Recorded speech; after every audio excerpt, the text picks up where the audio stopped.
صبحي ما كان حفيز كاغتماد شنو شقاله با tahay حفيز baad ka shaqeysaa حفيزka marka aad timaado waxa isweydiisaa maxaa shaqo ku taala isweydii shaqada ku taala ka soo qaadaatay shan arrimood aniga yaala shan arrimood ku yaala waxaad ku qortaa muxuu ahaayay intaad warqadda ku qorto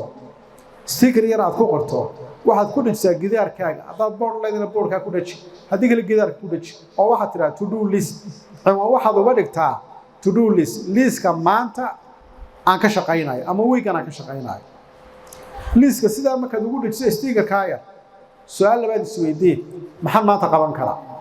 waxaad tiraa maanta waxaan ka shaqeynayaa 1 iyo 2 labadaas aan ka shaqeynayaa labadaad ka shaqeynaysa intaad soo qaado column labada aad furto column ka labaad waxaad ku qortaa in progress maxaa socda marka waxaad gelisaa stickerkaad gelisaa waxa ku socday maalinta aad wado activitieskan maalinta wado yidana gal inta markaad samayso galinka daba marka la gaadho sida uu eego hadaad wax qabatay kuwad qabatay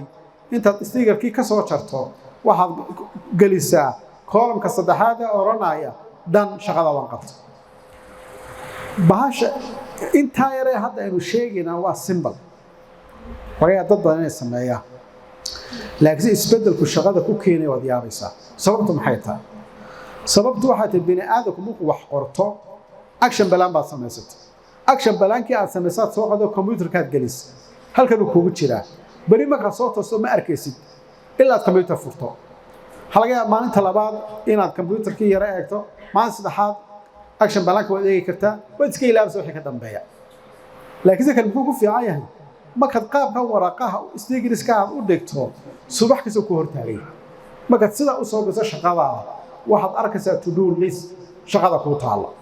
halay waa shaqooyinka ila ma qaban marka maxay imanaya shaqooyinka waa hadda qabta markaad bilowdo qabashadoodana maxaa ku soo xigaya inaad wixii dhamaystirto markaad geliso column-ka waan qabtay naftaadu nafs bay gelisay bini aadamku waxa la yiraahdaa markuu score-ka isagu arkaayo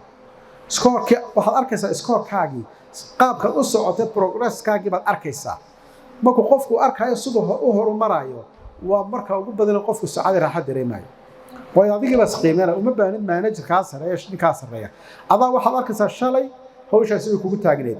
maanta waad waday casarkiina waad dhamayso wadiga galiya bartaas taasi waxa ku abuuraysaa inaad wiigii ogaato shaqooyinka ku qabsoomay maxaa socda maxaa qabato marka horta technique-gan aan sheegay tool-kan managersku inta badan way isticmaalaan hatta kuwa caalamiga ah oo runtii aad baa loo isticmaalaa